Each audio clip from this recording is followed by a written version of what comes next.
أمل بالحرية والكرامة والديمقراطية. بعد زهاء أكثر من 3 سنوات لعله من الأهمية بمكان أن نبحث في مسار ذاك النهر، في تأثيره جذرا بعد مد على تونس الحرية والكرامة والديمقراطية. واليوم تحديدا وتونس تعيش على إيقاع قانون العزل السياسي المتعلق بمن قامت ضدهم تلك الثورة، لعله من الأهمية بمكان أن نتحدث إلى رئيس أول حزب حكم تونس بعد أول انتخابات نزيهة وشفافة بعد الثورة، أستاذ رجب القنوشي. مرحبا بكم على شاشة المتوسط. أهلا بك. مرحبا. نتحدث على قانون العزل السياسي من خلال الخريطة الرقمية، خاصة فيما يتعلق بكتلة النهضة، فيما يتعلق بعملية التصويت. يتضح جليا أن الكتلة هناك انقسام فيما يتعلق بعملية العزل، وهذا معلن من عندكم بأنكم تعارضون قانون العزل السياسي، وكأنه ينتقل من النقيض إلى النقيض. ما هو سبب هذا التحول في الموقف مقارنة بالموقف الأول لحركة النهضة؟ بسم الله والصلاة والسلام على رسول الله وعلى آله وصحبه ومن والاه، وما توفيقي إلا بالله، عليه توكلت وإليه أنيب. السلام عليكم ورحمة الله وبركاته. هذه الثورة التي سميتها نهر يشق طريقه هي متواصلة بفضل الله. هذا النهر تعترضه صعوبات، مطبات، ولكن هذا النهر التونسي بالذات متواصل، وهذا كسب. كون الثورة تواصلت بعد 3 سنوات رغم المكايد التي تعرضت لها من النظام القديم ومن القوى المضادة للثورة ومن الصعوبات الذاتية، رغم ذلك تواصلت الثورة، وهي لم تتواصل فقط وإنما حققت منجز عظيم من منجزاتها. حققت هدفا كبير من أهدافها اللي هو الحرية للتوانسة. الحرية كانت شعار. الثورة حررت التوانسة، كسرت القيود، أصبحت تونسيون أحرار في بلادهم، لا يخشون زوار الفجر، لا يخشون المحاكمات المتعسفة، انطلقت ألسنتهم دون خشية من أحد، أصبحوا يجتمعون حيثما شاءوا ويتظاهرون ويحتجون وينتخبون من شاءوا ويكونون من الجمعيات ومن الأحزاب ما شاءوا. ولكن الثورة أكثر من تحقق من الحرية أكثر من هذا. أصبحت الحرية دستور، بحيث الحرية تمأسست، أصبحت مؤسسات متمثلة في دستور هو أعظم الدساتير التي أنتجتها تونس، ولعله أعظم دستور بعد دستور المدينة المنورة على صاحبه أفضل الصلاة والتسليم، بحيث هذا إنجاز. أصبح عندنا لأول مرة أصبح هناك دستور لم تكتبه لجنة خبراء مع احترام الخبراء، وإنما كتبه شعب بنسائه وبرجاله، ساهمت فيه مؤسسات المجتمع المدني وساهم فيه الخبراء في الداخل والخارج، بحيث هو عصارة شعب وعصارة نضال شعب. حلم تحقق، حلم التونسيين منذ القرن 19، والتوانسة يحلمون بدستور. اليوم أصبح للتونسيين دستور كتبوه برجالهم ونسائهم وخبرائهم. أصبح للتونسيين هيئة مستقلة للانتخابات، بحيث لأول مرة تخرج الانتخابات من سلطة وزارة الداخلية والحزب الحاكم، وإنما الشعب عبر هذه المؤسسة المنتخبة هي التي ستجري الانتخابات وتراقبها. أيضا أصبح للتونسيين حكومة محايدة لتشرف على أول انتخابات، مزيد من الضمان حتى لا تتهم هذه الانتخابات بأنها جرت تحت حزب حاكم زورها أو أثر فيها لصالحه. أيضا التونسيون أصبح عندهم اليوم إن شاء الله يستكملون الشرط المتبقي من شروط إجراء الانتخابات اللي هو القانون الانتخابي. نعم. هذا الذي سألت عنه. إذن القانون الانتخابي، نعم. هناك مشكلات كثيرة في القانون الانتخابي داخل كل حزب وبين الأحزاب، باعتبار أن القانون الانتخابي هو محاولة توفيقية بين إيرادات، بين إيرادات مختلفة ورغبات متناقضة وقناعات وإيديولوجيات، فهو خلاصة فيه وجهات نظر كثيرة. نأمل أن المجلس الوطني التأسيسي هذا اليوم يغلق هذا الملف، وبالتالي لا يبقى أمامنا من يغلقه، ولكن بأي حال سيغلقه، وهذا مهم جدا كذلك. يمكن أن يكون الخلاف يمشي في عدة يعني محاور، قد يكون اختلاف في المجلس الوطني التأسيسي، لكن هناك المسائل المبدئية. التوانسة وكثير منهم صوتوا لحركة النهضة. برأيك هؤلاء عائلة الشهداء، الناس اللي قاموا بالثورة، هل من صميم إرادتهم أن يعود جلاد الأمس ليصبح شريكا في العملية الديمقراطية وتولي عنده قوائم انتخابية كذلك؟ هذه الأمور معقدة ولا يمكن أن الحسم فيها بأبيض وأسود، نعم أو لا. الأمور معقدة. نحن مش أول ثورة جرت في المنطقة. في أوروبا الشرقية جرت ثورات كبيرة، والأحزاب الشيوعية، بعض الأحزاب الشيوعية عادت للحكم في أوروبا الشرقية، ولكن عادت ليس بجوهرها القديم، عادت تلبس لباس العصر، عادت بالتعددية، انتهى الإعلام الخشبي وسيطرة الحزب الواحد والحزب القائد، انتهى هذا الأمر، وعادت الأحزاب الشيوعية تلبس لباس العصر. نحن في تاريخنا لو ننظر، لأنه مش أول تغيير حصل في التاريخ، أكبر تغيير حصل في التاريخ هو الذي قاده محمد رسول الله صلى الله عليه وسلم. يوم فتح مكة ماذا فعل النبي صلى الله عليه وسلم؟ هؤلاء الذين أخرجوه من بين أهله ومن بيته، هؤلاء الذين اغتالوا أصحابه وعذبوهم وشردوهم، عندما تمكن ماذا فعل؟ لم ينشي محاكمات ولم يحدث مجازر، وإنما نظر إليهم طويلا ولكن بعمق النبوة وبسماحته، قال اذهبوا أنتم أحرار، اذهبوا فأنتم الطلقاء، اذهبوا. وأكثر من هذا قلم اذهبوا، وأكثر من أين ذهبوا؟ يعني مش أقعدوا، يعني لم يقل لهم اذهبوا اخرجوا من الجزيرة العربية، وإنما أدخلهم، أصبح منهم قادة في الجيش، أصبح خالد بن الوليد، وأصبح عكرمة بن أبي جهل، وأصبح عمرو بن العاص، وأصبح معاوية بن أبي سفيان. هؤلاء أصبحوا قادة جيوش واحتواهم، وحمل الجزيرة العربية كلها، حملها لفتح العالم ولإنارة العالم بنور الإسلام. ولو أن النبي صلى الله عليه وسلم أقام فيهم مجازر في خصوم القرشين مجازر، لدخلت الجزيرة العربية في حرب أهلية، وما وصلنا الإسلام. نحن وصلنا الإسلام في شمال أفريقيا، ووصل الإسلام إلى العالم. تعرف نتيجة ماذا؟ نتيجة اذهبوا فأنتم الطلقاء، نتيجة سماحة النبي صلى الله عليه وسلم. ولذلك صحيح أنه بعد 30 سنة من الخلافة الراشدة رجعت العائلة الأموية تحكم، حيث النظام القديم نستطيع باللغة المعاصرة رجع معاوية بن أبي سفيان سليل العائلة الأموية، ابن أبي سفيان اللي كان يحكم، رجعت العائلة تحكم. ولكن هل رجعت وهي حاملة للات والعزى ومناة الثالثة الأخرى؟ لا، عادت تحمل التوحيد، لبست لبوس الإسلام، امتدت بالفتوح الإسلامية، ولكن بقيت هناك جرعة من القبلية، الروح القبلية عادت نوعا ما الروح القبلية، نوعا ما الروح الإمبراطورية، هيبة الملك. فهذا الذي يحصل عادة الذي يحصل. التاريخ مش قطايع امسح وابدا من جديد. اللي يتصور بأنه نحن أن الثورة ستمسح كل القديم، وهم، مش هيك طبائع الأمور.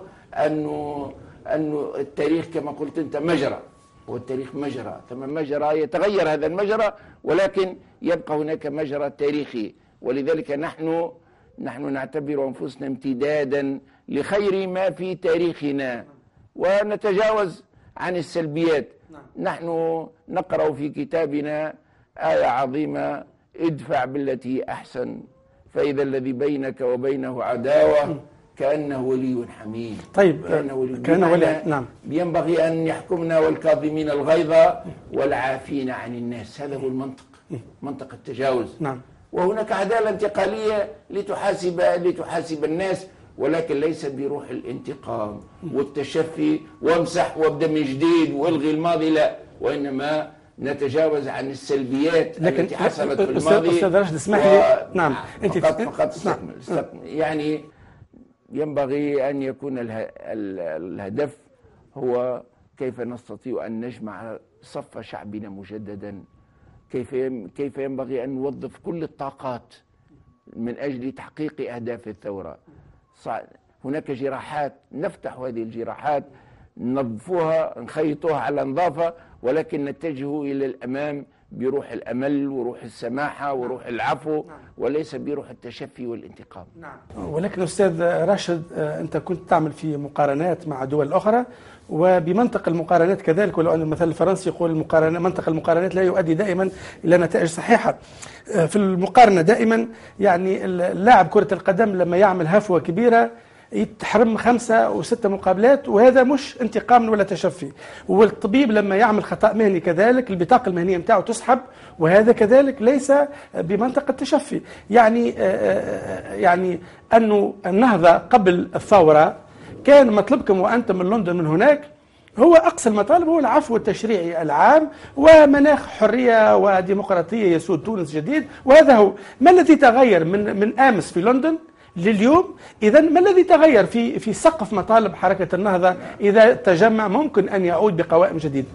نحن كنا نطالبهم بالانفتاح، كنا نطالبهم بالاعتراف بالأحزاب، كنا نطالبهم بالاعتراف بالمعارضة، ولكنهم رفضوا ذلك، وكانت عاقبتهم سيئة، بمعنى أن الشعب التونسي خرج لهم وأطاح بهم. هل نحن نكرر المسألة واحدة بواحدة؟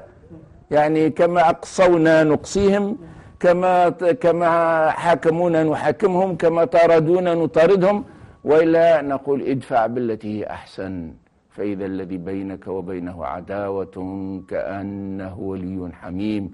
ثم ربنا يقول وما يلقاها إلا الذين صبروا وما يلقاها إلا ذو حظ عظيم. شنو اللي يلقاها؟ مكانة العفو، مكانة ادفع بالتي هي أحسن. أما إذا كان نحن سنواصل اضربني ونضربك، انتقم مني، هذا ما يخدمش تونس، ما يخدمش تونس ونقصيك، ما يخدمش تونس. معنى ذلك أنه نحن لن نلتفت إلى التنمية، سنواصل تصفية الحسابات، هكذا تقول. ربنا وصف أهل جهنم كالتالي، قال كلما دخلت أمة لعنت أختها، يعني كل جيل يجي يلعن الجيل اللي قبله، وهكذا. متى سنبني؟ متى سنبني في العدالة الانتقالية؟ وقتش العدالة الانتقالية؟ العدالة الانتقالية هذه الأيام ربما في هذا الأسبوع يتم انتخاب هيئتها وتنطلق إلى العمل، حيث ما يعنيش أنه من أجرم يعني يفلت. نحن ضد الإفلات من العقاب، ولكن ضد العقاب الجماعي. العقوبات الجماعية ما هيش عقوبات عادلة. ربنا قال ولا تزر وازرة وزر أخرى. الجريمة طبيعتها فردية والمسؤولية فردية، ولذلك من عمل مثقال ذرة خيرا يراه ومن عمل مثقال ذرة شرا يراه. كل واحد يحاسب على جرائمه هو، مش نحاسبوا حزب بكامله. عندك ثقة؟ كانوا يحاسبوا فينا نحن، كانوا يحاسبوا فينا على الانتماء، كانوا يحاسبوا فينا على الانتماء. جريمة جماعتنا في السجن كانوا يسموهم جماعة الانتماء. نحن ما نحبوش من جديد نجرموا ناس بالانتماء للحزب الحاكم حسب العدالة الانتقالية قادرة حسب رأيك الهيئة متاحة أن تعطي حقوق الناس فعلا؟ تعطي، نعم. هنالك جرائم لا يمكن أن تجبر. هذه المرأة التي تزوجت، شابة تزوجت، ثم مباشرة زوجها أخذ إلى السجن وأخذ له 15-20 سنة. لما خرج من السجن كانت هي قد تجاوزت سن الإنجاب. من يعوضها هذه؟ ثم محكمة في الدنيا تعوض لها، بحيث ثم قضايا. هذا الذي خسر شبابه، التلميذ اللي دخل سجن وهو في البكالوريا، ما أخرج إلا وقد تجاوز سن التشغيل أصلا، لا حصل على شهادة. من سيعوض له؟ ومع ذلك بعض الناس يستخسروا في شاب مثل هذا أنه يدخل وظيفة عمومية أو يمكن من عمل أو من تعويض. شأننا في الناس هذوما اللي ما عندهمش قلوب. وإنما نقول هناك جرائم ما لا يمكن إلا العفو. لا تعالج إلا بالعفو، ما ثمش عقوبة في الدنيا. ولكن المحاكم ماذا يمكن أن تفعل؟ المحاكم يمكن أن تعطي تعويضات مادية، يمكن للمحاكم أنه عندما تجمع بين الجلاد والضحية، فهذا الجلاد يطلب العفو. عندما يطلب العفو من الضحية كأنه في الحقيقة يغسل الأحقاد التي في القلوب. إذن هناك تعويضات معنوية، وهناك تعويضات مادية، وهناك أشياء لا يمكن أن تعوض. ربنا قال إن ما عندكم ينفد وما عند الله باق. هناك أعمال لا يمكن أن تعوضها إلا رحمة الله وفضله. نعم. العدالة الانتقالية وفي عهد حكومة الترويكا اللي هي مسنودة سياسيا وتعطلت، حسب رأيك حكومة ليست لها قاعدة سياسية قوية تسندها حكومة سيد جمعة قادرة أنها يعني تذهب بالعدالة الانتقالية حيز تفعيل؟ نحن نتكلم على قضاء مستقل، ما نتكلموش على قضاء تابع للسلطة التنفيذية. وبالتالي القضاء ينبغي أن يقوم بواجبه سواء في ظل الترويكا وإلا في ظل حكومة محايدة، أن يقوم بواجبه مستقلا. القاضي لا يحكمه إلا ضميره والقانون. نعم.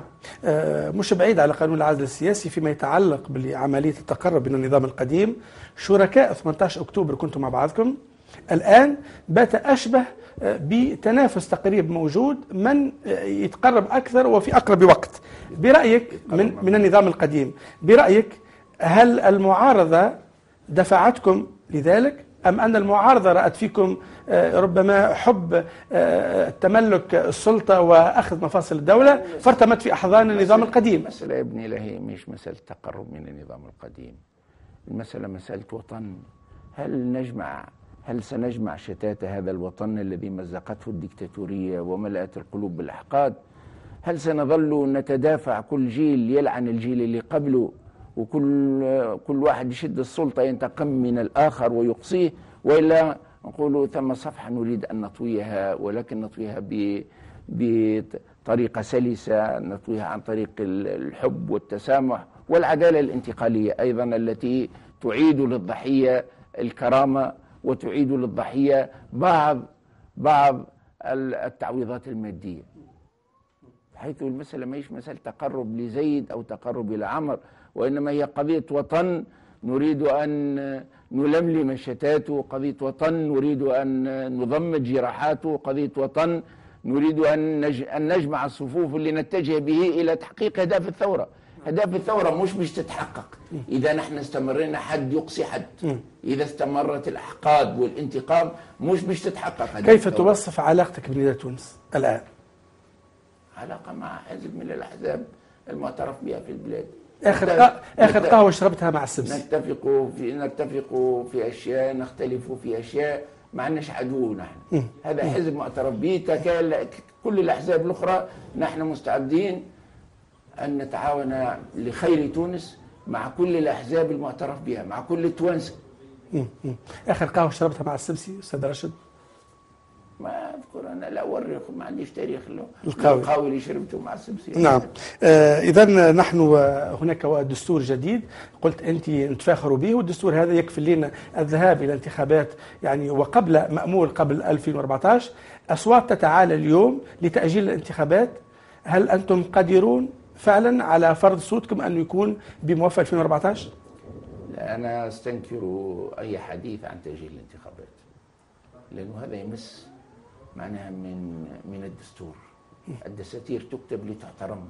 دستورنا مازال ما جفش الحبر بتاعه ونتكلموا على خرق، ولذلك غير مقبول أي حديث عن تأخير الانتخابات. الحديث المشروع والمقبول دستوريا ووطنيا هو إجراء الانتخابات هذه السنة كما ينص عليه الدستور، وينبغي أن تبذل كل الإمكانات وتسخر كل الجهود من أجل طي هذا ملف المؤقت. ينبغي أن ننتهي من ملف المؤقت ونمضي إلى ديمقراطية مستقرة دائما إن شاء الله. أستاذ راشد، يعني نحب نقلب السؤال. ماذا لو مر قانون العزل السياسي؟ ماذا سيحدث؟ هذا اللي يحصل اليوم في الحقيقة يشبه يوم نجاح الحوار الوطني في إنتاج حكومة السيد جمعة. ماذا حصل؟ ماذا كان سيحصل لو فشل هذا الحوار؟ لانه باش نقول لك علاش؟ لانه شريحه واسعه من التوانسه اللي ما نجموش نزايدوا عليهم في حبهم للثوره ولتونس يرون مستقبل ثورتهم في قانون العزل السياسي. ما انا حبيت نقول هذا يوم مهم جدا في تاريخ المسار الانتقالي. هذا يوم نسجله بإكبار، ونوجه الشكر لكل أعضاء المكتب الوطني المجلس الوطني التأسيسي الذين استكملوا لنا بنجاح المسار الانتقالي من خلال حسم هذه المسألة، مسألة ما سمي فترة العزل السياسي، تحصين الثورة وما إلى ذلك. ماذا سيحصل لو أن القانون تعدى هذا؟ النتائج المترتبة اللي تشوفها أنت والناس ما همش قاعدين يشوفوا فيها. نتائج خطيرة جدا، وكأنه كذا خطيرة جدا. باش تعرفوا النتائج هذه، شوفوا ما يحصل في ليبيا. في ليبيا جزء من المشكل الكبير الآن في ليبيا هو قانون يسمى قانون العزل السياسي، هو نسخة أخرى متاع تحصين الثورة، وإلا القانون هذا 167 هو صورة أخرى، هو صورة أخرى. خلاصة هذا يعني النتائج اللي يمكن تترتب أبسطها أنه عدد من الأحزاب المهمة في البلاد تعلن مقاطعتها للانتخابات. يقول أنا مانيش باش نشارك في الانتخابات لأنه أنا مورس علي التمييز. تمييز، أنا حزب اعترفت به ثم قلت له ما تدخلش الانتخابات، أنا ما ادخلش. إذا أحزاب كبيرة في البلاد ما دخلتش الانتخابات، هل الانتخابات يبقى عندها معنى ولا ما عادش يبقى عندها معنى؟ الجانب الآخر هو أنه هذا القانون يمكن غدوة المحكمة الدستورية تلغيه بحجة أنه مخالف للدستور، لمبدأ أساسي في الدستور اللي هو المساواة بين المواطنين. القانون هذا ما يسويش بين المواطنين، ثم مواطنين مسموح لهم وثم مواطنين غير مسموح لهم بالمشاركة السياسية. إذا المحكمة الدستورية فعلت ذلك والغته، معنى ذلك أنه نحن ضربنا شهر آخر ولا شهرين أخرين، ما عندناش وقت، نحن الوقت محدود. الدستور يقول لنا هذه السنة ينبغي أن تجروا دستور، ثم يا أخي ثم في النهاية هذه الانتخابات. إذا نحن عندنا ثقة في شعبنا اللي عمل له الثورة العظيمة هذه، علاش ما نثيقوش فيه أنه نعرض عليه كل الأحزاب بدون استثناء ونحكم هذا الشعب في هذه الأحزاب؟ إذا كنا نحن شاكين في الشعب التونسي من أنه باش يرجع لنا دساترة من جديد، باش يرجعهم بشعاراتهم القديمة، والله الشعب هذا ما يستحقش الاحترام. وأنا نقول شعبنا أهل لكل احترام، وينبغي أن تكون عندنا فيه الثقة الكاملة في أنه ما هوش باش يرجع نظام الحزب الواحد، مش باش يرجع الإعلام الخشبي، مش باش يرجع نظام الانتخاب لا إمساك ولا تشطيب، مش باش يرجع نظام المخابرات، مش باش يرجع نظام الفساد. المال الفاسد مش مخيف؟ مال الفاسد يا أخي مش مخيف؟ يا أخي عندنا محاكم المفترض نلتجئ إليها. عندك ثقة في القضاء التونسي؟ كيف لا تكون عندنا ثقة؟ القضاء التونسي قضى بصدد أن ينصلح أمره، صحيح معناها الإصلاح مازال ما خذاش، معناها مازال ما خذاش مجاله بالكامل كما القطاعات الأخرى. قطاع الإعلام يحتاج لإصلاح، قطاع الإدارة يحتاج لإصلاح، القضاء يحتاج لا بعلاقة بالثورة. التعليم يحتاج لإصلاح بعلاقة بالثورة. بعض شباب الثورة في السجون وآخرون يسرحون ويمرحون. نعم. أي نعم. هذا الجهاز مازال لم يتطهر بالكامل مثل بقية الأجهزة الأخرى. بقية أجهزة الدولة ما زالت بصدد التعافي والتطهر شيئا فشيئا، مش القضاء فقط. ولا ينبغي أن نحكم على المؤسسة القضائية بالجملة. إذا أخطأ قاضي أو في ثم كعبة من القضاة يعني لا تتوفر فيهم مواصفات القاضي، فلا ينبغي أن نحكم على المؤسسة كلها. أصلا النظام القديم كان يختار أعداد من القضاة يكل إليهم القضايا الوسخة، القضايا التي يريد أن هو يصدر فيها أحكام معينة يكلها إلى عدد من القضاة، وأولئك هم الذين أسبغ عليهم أعطاهم كل الامتيازات، بينما بقية القضاة زواوا لهم مساكين في الحقيقة. نعم. نذهب إلى حكومة جمعة. 100 يوم تقريب من العمل حكومة مهدي جمعة. ما هو تقييم الأستاذ راشد لحكومة مهدي جمعة؟ أداها معقول، أداها حتى الآن في الجملة معقول في ظل الظروف اللي خدمت فيها. أهم شيء أعطت أمل للتوانسة. التوانسة الآن عندهم أمل في أنه سيتغلبون على حل مشكلاتهم. التوانسة ارتاحوا من التجاذبات السياسية اللي كانت ما بين السلطة والمعارضة، بحيث حكومة سيد مهدي تعمل في راحة. هنالك جو دولي مناسب لها أيضا، بحيث جو معناها هناك أجواء نفسية داخلية وخارجية ملائمة لحكومة السيد مهدي. هنالك طرح للقضايا الكبيرة مثل القضية المالية، القضية الاقتصادية، بحيث بعد ما نجحت بلادنا في ظل حكومات السابقة في إدارة الحوار الوطني الذي أفضى إلى حل المشكل السياسي في تونس، الآن السيد مهدي يتناول المشكل الاقتصادي وهو المشكل الثاني في البلاد، لأن الثورة التونسية جاءت من أجل هدفين: هدف الحرية، وهذا أنجز بعد إخراج الدستور. الآن الهدف الآن التشغيل، الآن الإصلاح الاقتصادي والحوار الوطني الذي بدأ في قرطاج بدأه السيد مهدي هو على هذا الطريق، هو دخول بقوة وبشجاعة وجرأة لطرح الملف الاقتصادي بما هو قضايا كبيرة مثل قضايا صندوق الدعم، مثل قضايا المؤسسات العمومية المفلسة، مثل قضية الديون، بحيث هنالك مطروح على الطاولة الآن المشكلات الاقتصادية الكبيرة. محللون في صميم الملف الاقتصادي، محللون يعني أو بعض منهم كذلك يتحدثون عن تركة اقتصادية ومالية ثقيلة خلتها حكومتي الترويكا للحكومة هذه. هل تشعرون بشيء من المسؤولية ولو سياسية عما يجري في الوقت الراهن، الوضع الراهن؟ الحكومات التي جاءت بعد الثورة جاءت في سياق واحد، جاءت في سياق متفجر، أوضاع متفجرة، مطالب متفجرة، مطالب مشطة. كان ينبغي للحكومات التي تأتي بعد الثورة، سواء عندنا نحن ولا عند غيرنا، أن ترضي الناس، بحيث قامت بدور إطفائي. هذه الحكومات صرفت على الناس بحيث حتى تسكت الناس، أعطت منح مثل هذه كمنحة أمل من وقت السيلباجي، منحة أمل ومنحة البيئة، وعدة منح أعطتهم وللعائلات الفقيرة. وأيضا وظفت في الدولة، وظفت مع عشرات الآلاف من المتعلمين واللي ما عندهمش وظيفة وظفتهم في الدولة. الآن جاء الوقت إلى أنه ندخل المشكل الاقتصادي من بابه العريض، لأنه الآن البلاد هدأت، ما عادش الوضع متفجر، الآن الوضع هادي، البلاد أصبح عندها دستور.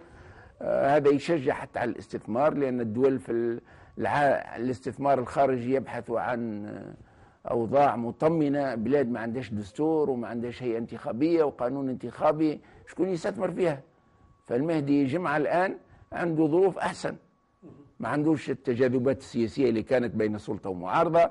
بلاد هادية عندها دستور وعندها الترينو متاعها متجه إلى على السكة ومتجه إلى محطة محددة، بحيث هذا يغري بالاستثمار الداخلي والخارجي. ونحن نطالب أيضا بأنه ملف رجال الأعمال يقع فضه، ما يبقاش الناس ممنوعين من السفر، ما يبقاش الناس أموالهم عند المتصرفين القضائيين. إلى متى أموال تهدر الآن عند متصرفين قضائيين؟ المفروض هذه الأموال يقع حسم هذا الموضوع بمصالحات، أنهم يستثمروا في المناطق الداخلية وما يبقاش مال سايب. ثمام أموال سائبة الآن من خلال التردد في معالجة قضايا رجال الأعمال.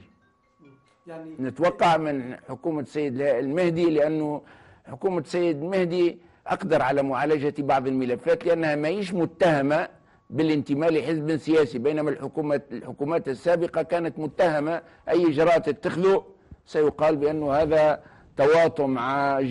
تواطؤ لصالح حزب معين. ما همش مدعومين صحيح من قبل بعض الأحزاب ربما، أو مش منتمين لبعض الأحزاب، لكن ثم شكون يقول على الانتماء لبعض السفارات، مش انتماء وإنما مدعومين من بعض السفارات وبعض الجهات الخارجية، يعني بعض الوزراء خاصة في القطاع الاقتصادي والمالي.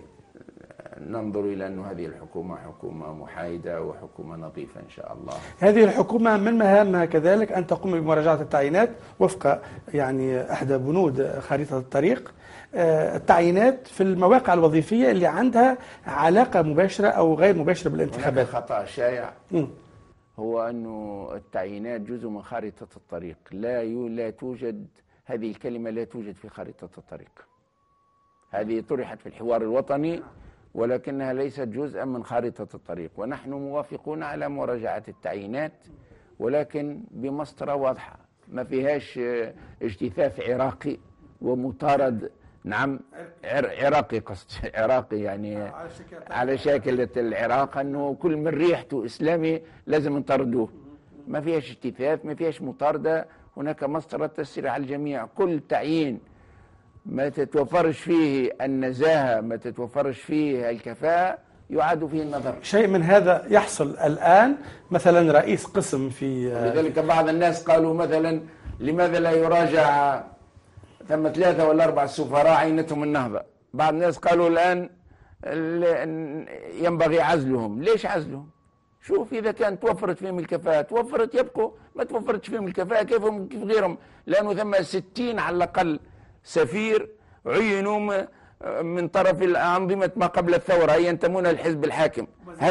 وما زالوا. هل هذا مطلوب شطبهم؟ لا، نحن مش مطالبين بشطبهم، ولكن اللي يحب يطرد 4 ولا 5 اللي عينتهم الترويكا ينبغي أن يعيد النظر في 60 اللي عينهم الحزب التجمع السابق.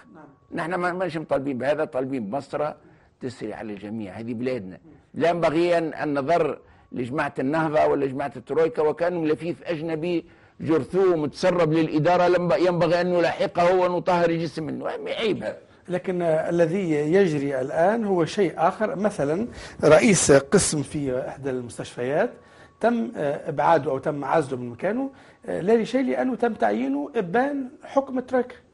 هذا ظلم. هذا ظلم وإثارة وما عنده نوصل للمنطق. هذا منطق الاجتثاث والمطاردة. نحن ضد أي صورة من صور الإقصاء، سواء إقصاء إسلامي وإلا علماني ينتمي لهذا الحزب أو ذاك. سياسة الإقصاء ما عندها وين توصل، هي تورث الضغائن والأحقاد، ما تقربش الناس لبعضهم. هذا ما كله متوانسة. ينبغي أن نحكم على التوانسة بمنطق واحد، منطق الكفاءة والنزاهة المساواة، ما هوش منطق المطاردة. فيما يتعلق بملف الشهداء والقناص، ايش بيطاردنا احنا؟ النظام القديم 30 سنة يطارد فينا. نظام جاءت به الثورة باش يطاردنا زادة. حركة النهضة وتغييرها لمواقفها من زمن إلى آخر حسب السياقات طبعا، هو حبينا نسأله ونشرك أكثر ما يمكن من الوجوه السياسية وغير السياسية كذلك المؤثرة في الرأي العام حول حركة النهضة. يعني شنو يشوفوا النهضة في تغيير هذا موقفها؟ هات نشوفوا مجموعة من الأسئلة ثم نسمع الإجابة. انقلب تنظيم أنصار الشريعة من أبنائنا إلى تنظيم إرهابي، ونداء تونس من تنظيم مدنس إلى أصدقاء قرب منكم. هل هي فقه الضرورات وأين النهضة من هذا الفقه؟ قانون تحسين الثورة قدم في المجلس السنة الفارطة، كان معناها ضغط كبير من طرف حركة النهضة، وحتى ضغط معناها حتى على رئيس المجلس، ووقع معناها حتى اتهامه بتماثل، ومعناها وقع حتى أشياء من العنف للأسف. معناها يعني كان ضغط كبير جدا بالنسبة لي هذا القانون. واليوم نفاجأ أنه معناها الحزب حركة النهضة اليوم يقول احنا الفصل 15 احنا ضده. ف يعني حقيقة نحب نفهم شنو هذا عليه هذا التغير الموقف الكلي، وخاصة أنه معناها كما قلت وقع ضغط كبير بالنسبة لتحسين الثورة. سيدي الكريم، لاحظت فما أكثر سوبلاس وتفتح في المدة هذه على الأيام الأولى بعد الثورة. علاش؟ علاش توا ظهر هالليونه هذه وهالسوبليس هذه علاش ظهرت توا؟ سبب تغيير الموقف نتاعكم من السيد الفيجي قائد السبسي اللي انتم كنتوا ضد التجمعيين واتهمتوهم بمنظومه الفساد. اولا لم يحاسب احد على الفساد وحتى حد ما رجع الفلوس، وفوق من هذا غيرتوا مبدأكم وحطيتوا يد معناها توا يدكم في يد نداء معناها. علاش تخليتوا على قانون تحسين الثورة وفتحتوا النوافذ والشبابيك والأبواب وعبدتوا الطرقات للأزلام النظام السابق ورموز العهد البائد باش يرجعوا يتصدروا المشهد السياسي ويقدموا أنفسهم على أساس أنهم القادرين على حكم تونس وعلى أنهم شركاء في حكم تونس بعد الانتخابات؟ الموقف من الثورة المضادة وإلى متى سيتواصل مسلسل التراجع والتنازل لهذه القوى اللي لن تقبل بغير الانقلاب والالتفاف على هذه الثورة على المسار الديمقراطي؟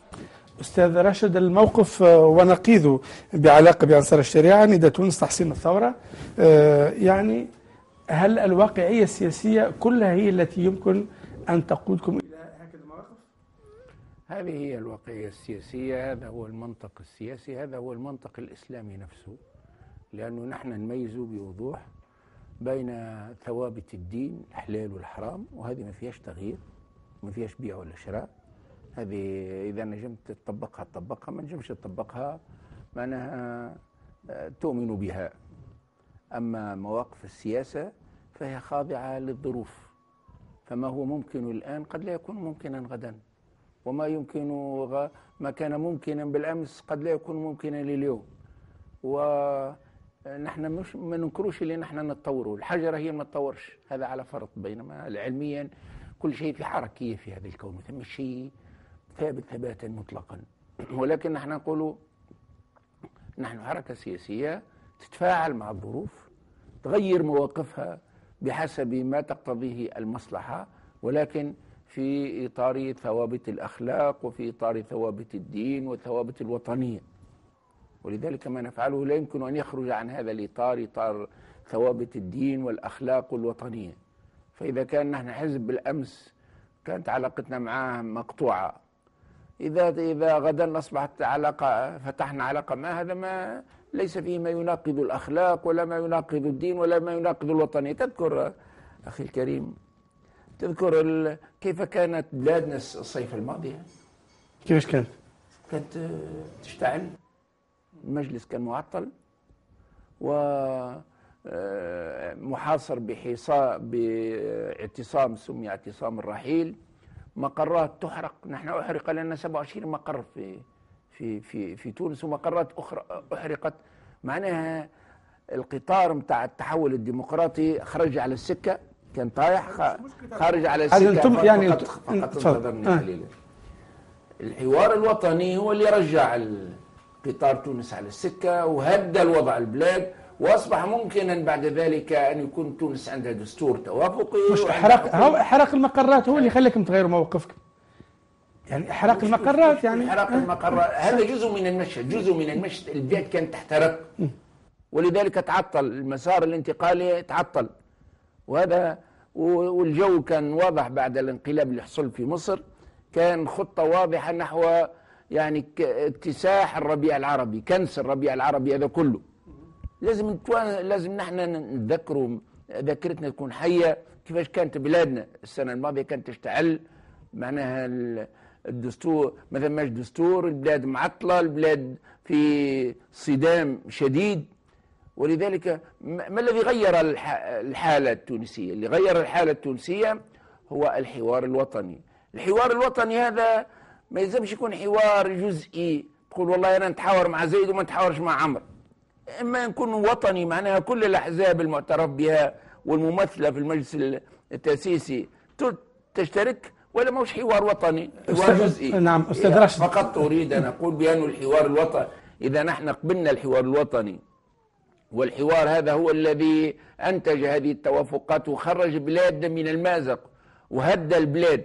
هذا الحوار لا ينبغي أن يقصي لا نداء تونس ولا الجبهة، جبهة الإنقاذ، ولا البوكت، ولا أي طرف من الأطراف، لأنه الإقصاء هو اللي باش هو إمعان في الطريق الخاطئ، معان في طريق الاحتراق، واحد يزيد الماء والآخر يزيد الدقيق. التوانسة لازمنا نذكروا نحن بأنه تونس الآن هي الشمعة التي بقيت تضيء في الظلام العربي، هي الشجرة اللي بقيت قائمة وسط غابة مكسرة من العراق لسوريا لمصر لليبيا. نحن بقات الشجرة التونسية قائمة، ولذلك لازم نترفقوا بالشجرة هذه ومن نسيبوش عليها كل رياح، لأن التجاذبات اللي كانت قائمة السنة الماضية بين السلطة والمعارضة كادت أن تودي بالبلاد. نحن تصارعنا في البنية هذه قريب نطيحوها فوق من رؤوسنا الكل، ولذلك نحن قبلنا باش نضحيوا النهضة، قلنا نخرجوا من السلطة مقابل أن تهدى البلاد وأن يكون عندها دستور، لأن تونس هدوء تونس وأمن تونس وديمقراطية تونس أبجل من كون النهضة في الحكم ولا مش في الحكم. لكن علاش الشعب يثق في اللي ينتخبوا باش يحكموا واللي يحكم ما يثقش في قدرة الشعب على الحفاظ على ثورته؟ لماذا اسمح لي هناك من يراكم من قواعدكم أنكم دائما تقارنون بالأسوأ؟ اللي يحكم هل يقارن بالأسوأ أم يذهب إلى الأحسن؟ لماذا تنظرون إلى مصر لماذا لا تنظرون إلى تركيا؟ لماذا تنظرون إلى مصر ولا تنظرون إلى تركيا كمثال؟ يعني لا، المقارنة دائما هي بين المتشابهات. تركيا لا تنتمي إلى العالم العربي، تنتمي إلى مجموعة أخرى. نحن نتكلم على الربيع العربي. الربيع العربي ايش عجبك فيه؟ وين شفت اللي تجربة؟ تونس هي الديمقراطية الوحيدة، تونس البلد العربي الوحيد اللي فيه إعلام حر، البلد العربي الوحيد اللي فيه انتخابات حرة واللي فيه تداول سلمي على السلطة. ولذلك ترفقوا يا أخواننا، ترفقوا بالبلاد هذه. البلاد هذه صغيرة وتعرضت السنة الماضية تعرضت لخطر أن تكتسح من طرف الثورة المضادة التي استهدفت الربيع العربي. الحوار الوطني أنقذ تونس من كيد الثورة المضادة. مش نقولوا الحوار الوطني كان ثورة مضادة والدستور أنتجته الثورة المضادة والحوار الوطني ثورة مضادة. ما وين الثورة؟ مش الثورة هدفها هو تحقيق الحرية في تونس؟ تحققت، أصبح عندنا دستور يجسد آمال التوانسة وأشواقهم في الحرية، وهذا كان ثمرة التهدئة، والتهدئة هذه كان ثمرة الحوار الوطني. والحوار الوطني لا ينبغي أن يكون فيه إقصاء، ولذلك كان لازم نتحاوروا مع نداء تونس، ونتحاوروا مع الجبهة مع البوكت، ونتحاوروا مع الوطن، ونتحاوروا مع الجميع، وإلا ما كناش مش ننقذوا بلادنا. وفيما يتعلق بأنصار الشريعة يصدق عليه نفس الأمر. هم أبنائنا بالمعنى التونسي، بالمعنى الوطني، هم أبناء تونس، لا يستطيع أحد أن يجردهم من هذه الصفة. كونهم حتى اليوم هم أبنائنا بمعنى أنهم أبناء تونس، أولادك منهم البار ومنهم العاق، أولادك منهم الحكيم ومنهم الأحمق، وهؤلاء من أولادنا الحمقى، من أولادنا اللي يصدق فيهم قل هل ننبئكم بالأخسرين. بعضهم كذلك. لا هؤلاء الذين يحملون السلاح على مواطنيهم. نعم. الذين يحملون السلاح على أمنهم وعلى جيشهم وعلى بلادهم، هذول أقل ما نقول فيهم حمقى. إيش معنى حمقى؟ من ما يفهموش الدين، يجي طب يعمي كما هذاك اللي يمارس في الطب وما يعرف شوية، نيته قد تكون نيته خالصة، نيته طيبة، ولكن غشيم. هؤلاء يصدق فيهم قل هل ننبئكم بالأخسرين أعمالا الذين ضل سعيهم في الحياة الدنيا وهم يحسبون أنهم يحسنون صنعا. نحن قلنا أولادنا بالمعنى الأخلاقي، معناها نعتز بهم يوم أن كان اختلافنا معهم فكريا، فهمهم للإسلام غير فهمنا، أولادنا ما أخطأوا في الفهم نتحاوروا معهم، لكن يوم حملوا السلاح علينا ما عادوش أولادنا بهذا المعنى، بالمعنى الأخلاقي أي منا ونعتز بهم. لم نعد نعتز بهم ما دام يرفعون علينا السلاح. إذا ولدك حمل عليك السلاح شنو ولدك هذا؟ فهذا هو اللي يحصل. تغير إذن الموقف منهم بحسب تغير حالهم. كان اختلافنا معهم فكريا، فأصبح اختلافا أكثر من ذلك، أصبح اختلاف يتعلق بمصير بلادنا، هل يسودها العنف ولا يسودها السلم. هؤلاء مشروع حرب أهلية للأسف. وحتى الآن أنا أقول لا بد من الحوار معهم، لا بد من الحوار معهم في السجون كما وقع الحوار مع أمثالهم في السجون المغربية والموريتانية والمصرية سابقا والسعودية ينبغي الحوار معهم لإقناعهم أن ما هم عليه من فهم للدين هو خاطئ. الدين يمنع أن يقتل المسلم أخاه المسلم، بل أن يقتل إنسانا بريئا. أكبر جريمة، أكبر من جريمة شرب الخمر والزنا، جريمة قتل المسلم. ولذلك ربي قال: ومن يقتل مؤمنا متعمدا فجزاؤه جهنم خالدا فيها وغضب الله عليه ولعنه وأعد له عذابا عظيما. القاتل والمقتول في النار، هكذا يقول النبي صلى الله عليه وسلم. ولذلك هذا ما عادوش أولادنا بالمعنى الأخلاقي، هم أولادنا بالمعنى الوطني، أولاد بلادهم. ولذلك ينبغي حتى في السجون ينبغي الحوار معهم. هل هناك مساعي جدية الآن للدخول في حوار معهم؟ هذا أمر تنهض به الدولة. يعني الدولة الآن ينبغي أن تسعى أن تكون لها خطة، وزارة الشؤون الدينية، كلية الشريعة، الجهات الإفتاء. ينبغي أن نستفيد نحن التونسيين، وقد ابتلينا بهذا البلاء، أن نستفيد من تجارب الحكومات الأخرى التي ابتليت بهذا البلاء وتداوت منه، تعافت منه من خلال خليط من الأمن، يعني عمل أمني عسكري وعمل إعلامي وعمل ثقافي وعمل حواري ديني، ليقنعهم من طرف علماء مؤهلين مثل الشيخ محمد الحسن الددو. هذا كانت له تجربة مهمة، موريتاني كانت له تجربة مهمة في الحوار مع جهادي موريتانيا، وأقنع منهم المئات تابوا. وفي ليبيا أيضا كان هناك تجربة مهمة قبل الثورة في الحوار مع هؤلاء. واحد مثل عبد الحكيم بالحاج، هذا اللي هو أحد قادة الثورة، الآن كان من بين هؤلاء من هؤلاء المساجين، وتم الحوار معه. سؤال السيدة النائب حول موقفكم من تحسين الثورة. تقصد لبنى يعني؟ لبنى، نعم، لبنى جريبي. هذا نفس يصدق عليه نفس الأمر، يعني أنه نحن كنا في موقف وتحولنا إلى موقف آخر. هناك قضايا كان يمكن أن تفعل في بداية الثورة لم تفعل. هل كان صوابا ولا خطأ؟ يعني محاسبة العهد الماضي كان ممكن أن تفعل في بداية الثورة، لم تفعل. هل لأنه نحن التونسيين يغلب علينا المزاج السلمي، ما مشيناش الانتقام وإقامة محاكمات ميدانية؟ كان ممكنا ذلك، ولكن لو حصل ذلك لكان خطأ أيضا، لكان خطأ، لأنه البلاد هذه، البلدان، الدول، الحضارات لا تبنى بالأحقاد والتشفي، لا تبنى. نعم، سمعنا من ذلك. لا تبنى. ولذلك ما تقوله السيدة لبنى ليس سليما كونها تحرض على الإقصاء، لأنه أن يقصي بعضنا بعضا معنى ذلك كما أقصانا النظام القديم نريد أن نبادله إقصاء، وهكذا تبقى بلادنا بين إقصاء ورد فعل على الإقصاء إلى يوم الدين، ولا ننتج إلا الأحقاد. نريد البلدان تبنى بالتعاون وتبنى بالانسجام وبالحب وبالحوار وبالتسامح والعفو، ولا تبنى بالأحقاد. نعم، وضحت الصورة. شكرا. العدالة الانتقالية تأخرت، هي بيد المجلس. لماذا أخرها المجلس؟ المجلس أخر مشروع العدالة الانتقالية، ظل سنة في رفوف المجلس. لماذا؟ لأنه المجلس أولا تعطل مدة 3 ولا 4 أشهر. أليس أولوية العدالة الانتقالية؟ تعطل عن العمل مدة 3 4 أشهر، ثم الأولوية للدستور، حيث هناك 60-70 مشروع قانوني ينتظروا، من جملتهم قانون العدالة الانتقالية، لكن القانون العدالة الانتقالية الآن مرة، والآن في اللمسات الأخيرة لانتخاب هيئة الحرية والكرامة. نعم، نسمع هذا السؤال لو سمحت حول الانتخابات.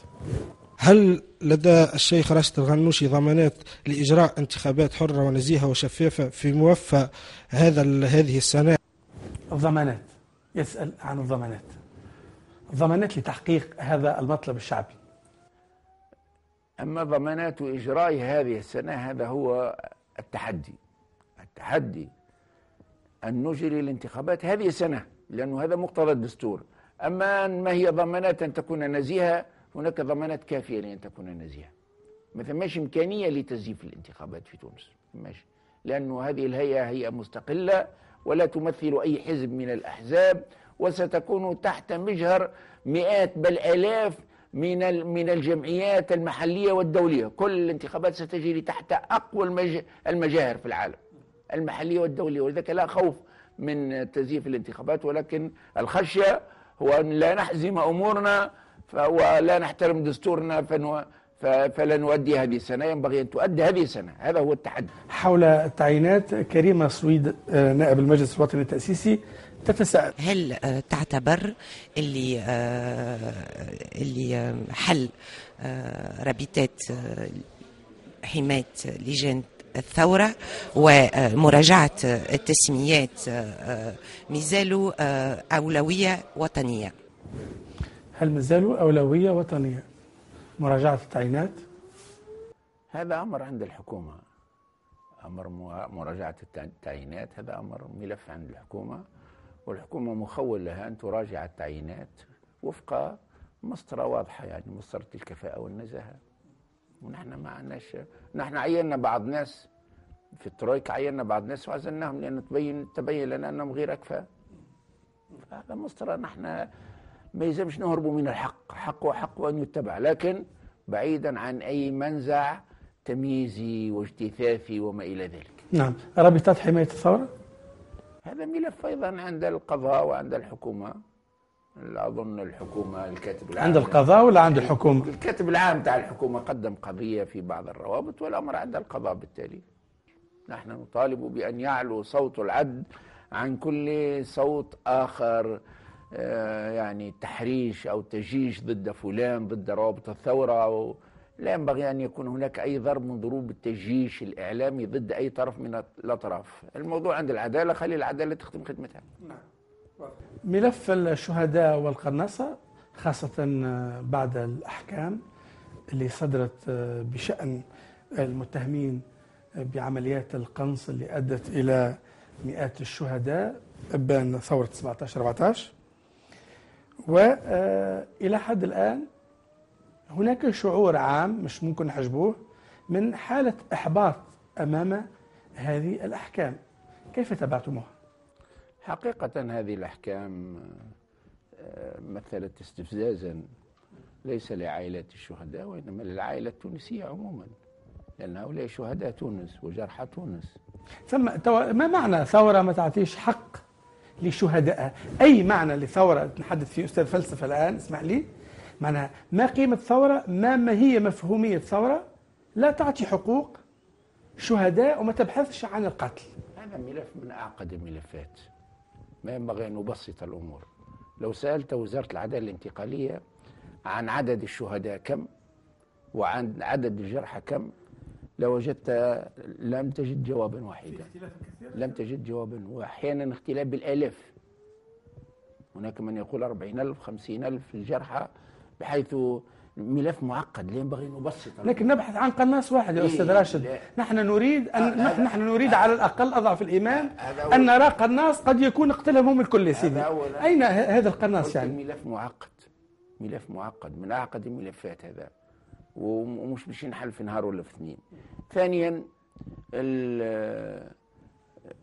البحث متواصل، يعني البحث عن العدالة وإيفاء ما يمكن إيفاؤه من حقوقهم، لأنه إيفاء حقوق الناس بالكامل لا يمكن. هذا العائلة التي نكبت في ابن من ابنها من أبنائها، أو زوجة نكبت في زوج، وإن شاء الله على كل حال بمنطقنا الإسلامي والوطني هو شرف وعز، يعني من العائلة التي توجت بشهيد أن منها شهيد، فهذا ما يجي نكبة. هذه في الحقيقة هو شرف. مش نواصل نسمع منك حول الشهداء، اسمح لي، ولكن لمزيد الإثراء عذرا على المقاطعة نحب نشوفوا بعض الأسئلة فيما يتعلق بالشهداء. سقط عديد من الشهداء من التيار النقابي، سقط شهداء من الإسلاميين، سقط شهداء من اليسار، لنا شهداء تقدميون بينهم الفاضل الساسي نبيل بركاتي وآخرين. إلى الآن هؤلاء الشهداء، هذه أمانة يا شيخ راشد الغنوشي. حزبك قضى مع حزبين آخرين 3 سنوات في الحكم، كان يفترض أن تؤدى هذه الأمانة، أن يفتح ملف الشهداء، على الأقل نعرف القتلة، على الأقل نحاكمهم ونحاسبهم. أنتم 3 سنوات كانت مدة كافية للشروع في هذا الملف، لم تفعلوا شيئا. كيف ستجيب ربك في يوم ما؟ علاقة حركة النهضة وعلاقته تحديدا بقضية اغتيال الشهيد محمد البراهيمي. نعم، أسمع منك إجابة سيد راشد. أما قضية الشهداء قلت هذا ملف معقد، والبحث فيه للاستقصاء لتحديد عدد الشهداء وعدد الجرحى، البحث متواصل. هؤلاء تم إيفاء بعض من حقوقهم يعني، وهو يعتبر نزر قليل، ومهما كان فهو قليل بالقياس للتضحية. وينبغي لهذا الملف أن معالجته ينبغي أن تستمر،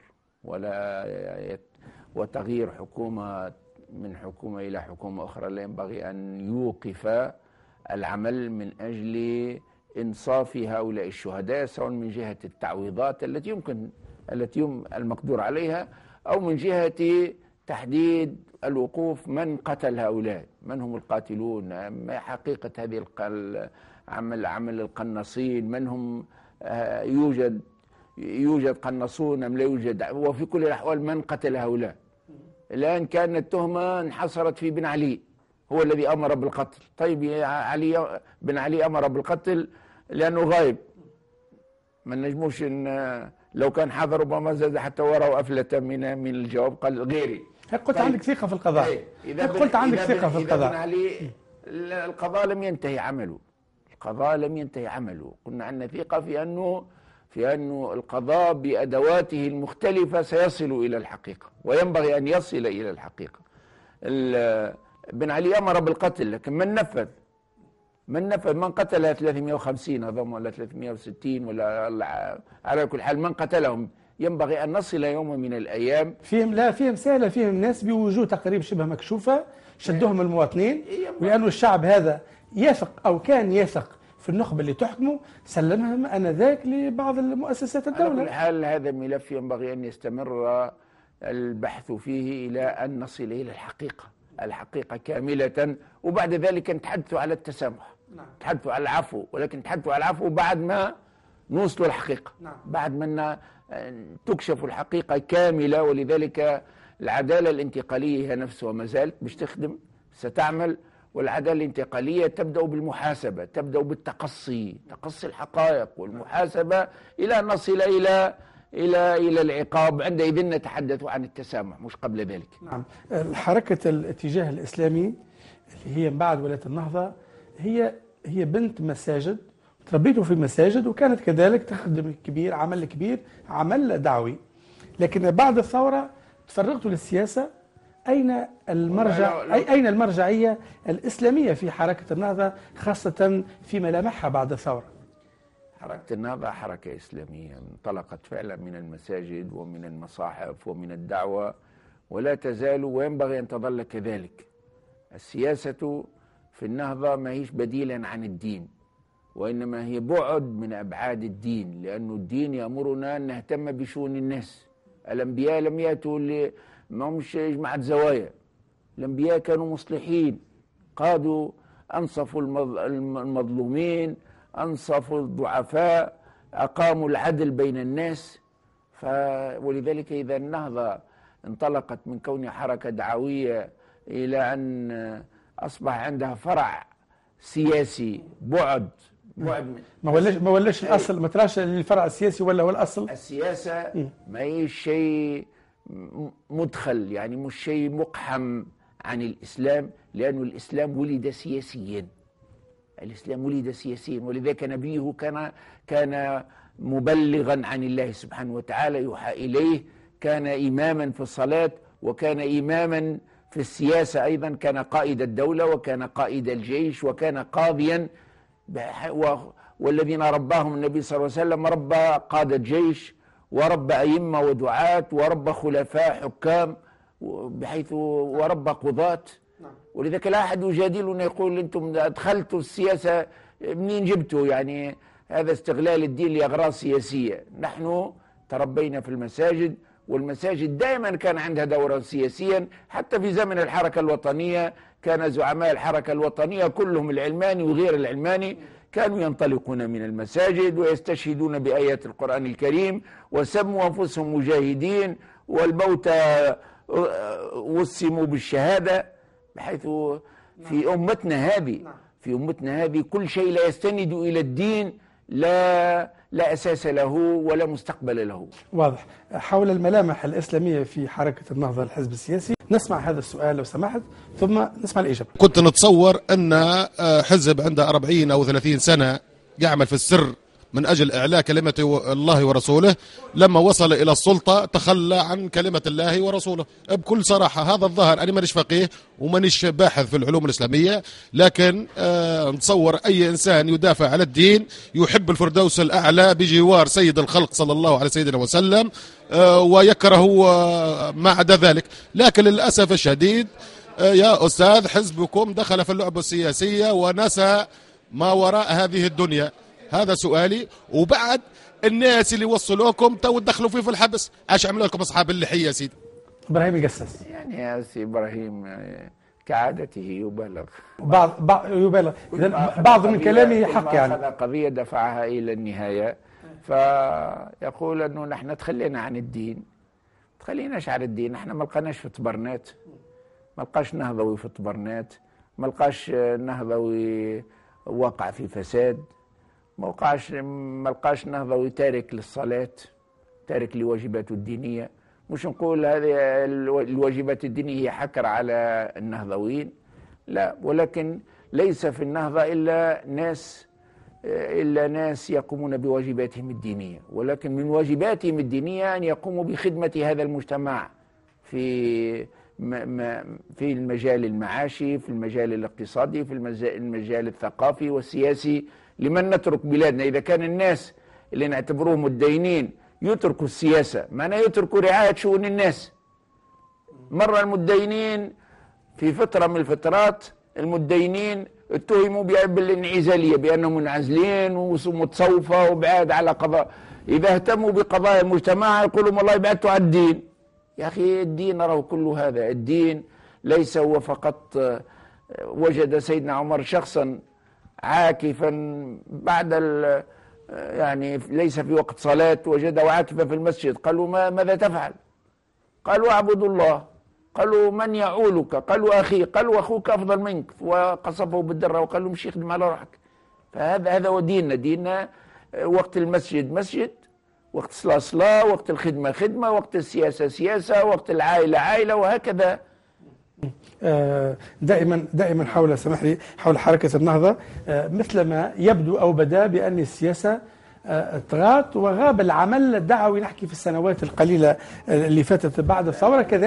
كذلك اسمح لي الوجه الثقافي للثورة، العمل الثقافي الذي يحمل روح الثورة بات غائبا، اللي نجم نمسوا به الشباب على الأقل اللي ماخذ الشغل، على الأقل توصلوا لفحات الثورة من خلال عمل ثقافي.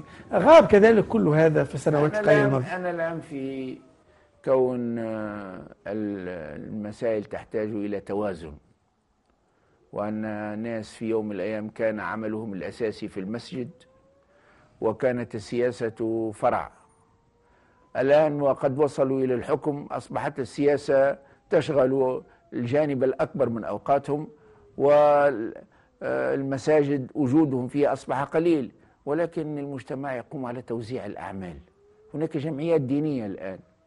نحن بعض نوابنا اللي كانوا أئمة أرادوا أن يترشحوا للانتخابات، مثل الشيخ عبد الباسط نائب في البرلمان، كان إماما أظن في جهة منوبة، فلما أراد أن يترشح للانتخابات قلنا له عليك أن تختار بين الإمامة وبين النيابة، حتى مظنة مش ممنوع هو من الناحية، لا من الناحية القانونية، ولكن مظنة أنه يستغل منصبه المنبر يستغله لحملته الانتخابية. نحن أقررنا في الدستور منع استغلال الدين لأغراض حزبية، منع توظيف الدين لأغراض دعائية حزبية. إذن هنالك نحن لا نؤمن بالفصل بالمعنى الغربي، الفصل بين الدين والسياسة، ولكن نؤمن بتعدد الوظائف، بالتمايز بين الوظائف. ثم واحد وظيفته في المسجد، والآخر وظيفته في الحكم، والآخر وظيفته في الاقتصاد، ولكن الجميع يقيمون صلواتهم، الجميع يؤدون حق ربهم، الجميع صادقون. النهضة كحزب كبير وكحزب حاكم كذلك لم نرى أعمال ثقافية كبيرة تحمد روح الثورة تتبناها حركة النهضة من بعيد ومن قريب. نحب نسمع من بعض الوجوه الفنية بعض الأسئلة في هذا الصدد، ثم راجعين نسمع الإجابة. وشنو أنت أضفت للثقافة، ولا أين التفاتتك للثقافة بعد الثورة؟ أستغرب كيفاش حركة كما حركة النهضة ومفكر كما راشد الغنوشي لعمرهم حكاو على دور الدراما وعلى دور الثقافة في القضاء على برشا مظاهر خايبة. لأنه أنا نحس اللي العهد السابق كان يحكم من خلال إعلام ومن خلال الدراما ومن خلال معناه التمييع لبرشا حاجات. ف3 سنين المجال الوحيد اللي ما حسيناش فيه روح ثورية، ما حسيناش لتاريخنا تعاود تقرأ دراميا، لتاريخنا تقدم في إطار أعمال مسرحية بشكل آخر، ما عدا عمليات معناها بسيطة ومعناها قايمين بها أشخاص.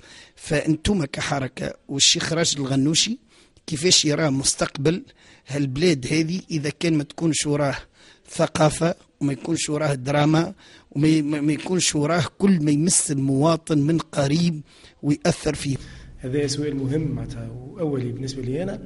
وشنية زادة معناتها الاستشراف معناتها في البرنامج الجاي معناتها الحركة، شنية معناتها حظ الشباب معناتها من البرنامج الجاي إن شاء الله معناتها الحركة، وشنية زادة معناتها مدى معناتها كما قلنا احنا استجابة معناتها البرنامج تاع الحركة لطموحات شباب الثورة وطموحات شباب تونس. ما هي الآليات اللي باش تخليه يتواصل مع عامة الشعب، نخبه المثقفة وكذلك عامة الشعب اللي ما يعرفوش برشا؟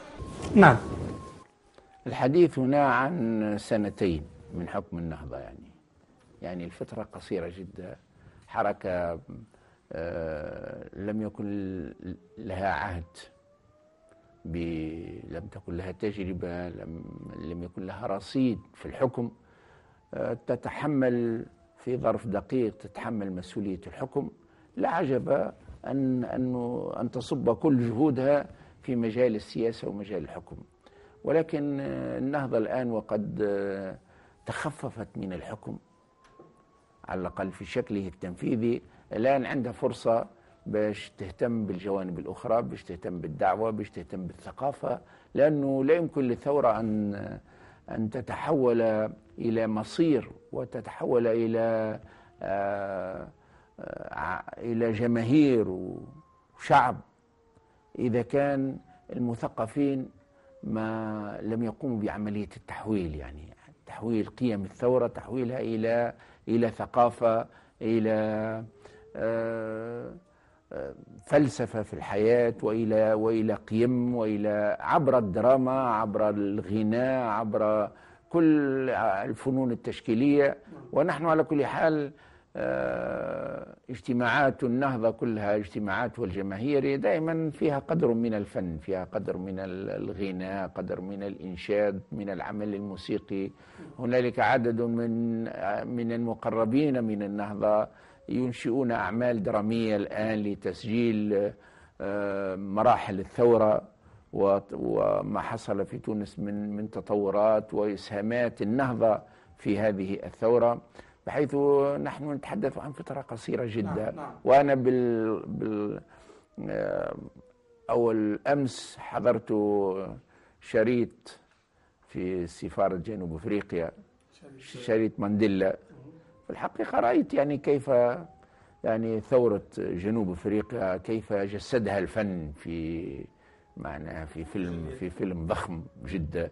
فأتمنى على فنينا، على سينمائينا، وعلى كتاب القصة، كتاب الدراما وكتاب القصة من أن ينخرطوا في مثل هذا العمل، وأن يجسدوا الثورة التونسية في عمل كبير، عمل درامي، عمل سينمائي دولي.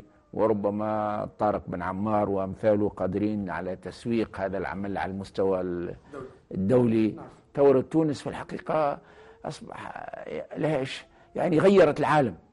هذا التغيير ينبغي أن يعبر عنه رجال الفن ورجال الدراما. وضحت الصورة. حركة النهضة موضوع آخر. حركة النهضة أجرت استفتاء مؤخرا قادكم إلى تأجيل مؤتمر حركة النهضة. كيف تقيمون هذه التجربة؟ تجربة متميزة يعني. صحيح أنه ليس أول استفتاء في النهضة، ربما قد يكون الاستفتاء السادس. نحن دخولنا للميدان السياسي كان نتيجة استفتاء سنة 81 بعد أن أعلنت الدولة عن استعدادها لقبول التعددية. نحن كنا حزبا سريا، فلكي ننتقل إلى العلن كان قرار كبير. بعد حوارات طائلة اتفقنا على إجراء استفتاء، هل نخرج إلى العلنية، هل نكون حزب سياسي أم لا؟ وفاز الاستفتاء بقريب من النسبة التي فاز في هذا الاستفتاء، حوالي 70% في ذلك الوقت. الاستفتاء إجراء مهم جدا، لأنه هو عودة بالديمقراطية إلى أصولها، إلى منطلقاتها. منطلقات الديمقراطية هي ما يسمى بالديمقراطية المباشرة وليس الديمقراطية النيابية. بعض الكانتونات في سويسرا هي اللي بقيت فقط تحكم عن طريق الديمقراطية المباشرة، يعني الناس كل يشاركوا في القرار. فنحن إذا نعتبر هذه ممارسة تقدمية وممارسة شورية، هي تجسيد للشورى في أوسع معانيها، وأمرهم شورى بينهم، أي كلهم. وبالتالي نحن شاورنا في هذا القرار كل أبناء النهضة، وسنطور هذه الآلية لتصبح آلية عادية من آليات اتخاذ القرار في النهضة. داخل النهضة يعني تشقها مواقف متباينة. ثم حديث أصلا عن نهضات داخل حركة النهضة. هل هناك تبلور لحالة انقسامية في حركة النهضة؟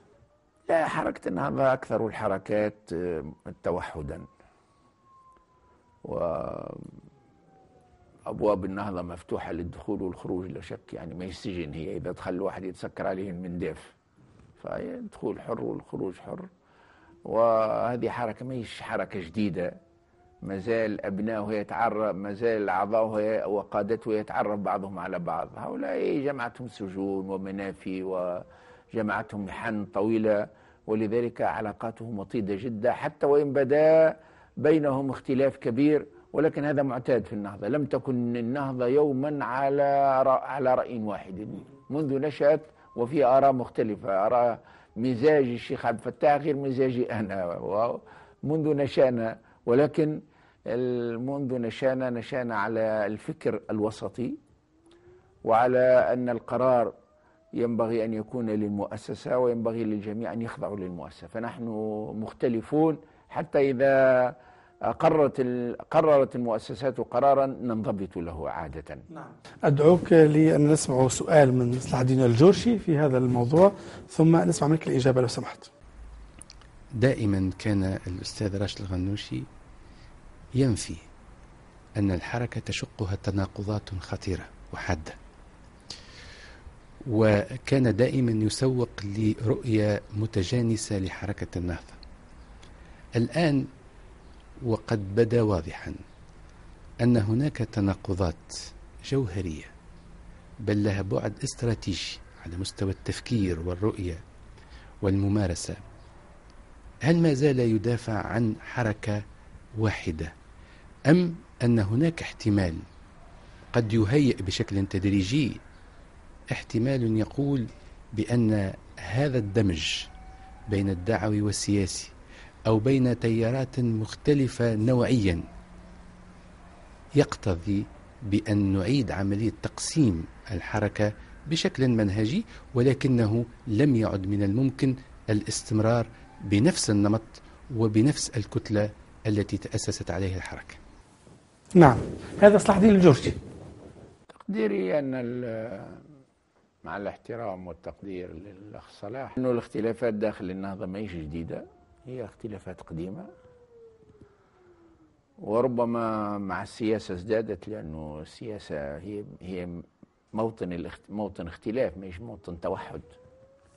المجال الديني هو مجال توحد، مجال السياسة هو مجال تعدد، وفي النهضة هناك تعدد اتجاهات، ولكن حتى الآن هذه الاتجاهات ما تزال عموما تنضبط إلى ثوابت الإسلام الوسطي، إلى ثابت رفض العنف، القبول بآليات الديمقراطية، القبول بحكم المؤسسات بقرار المؤسسات.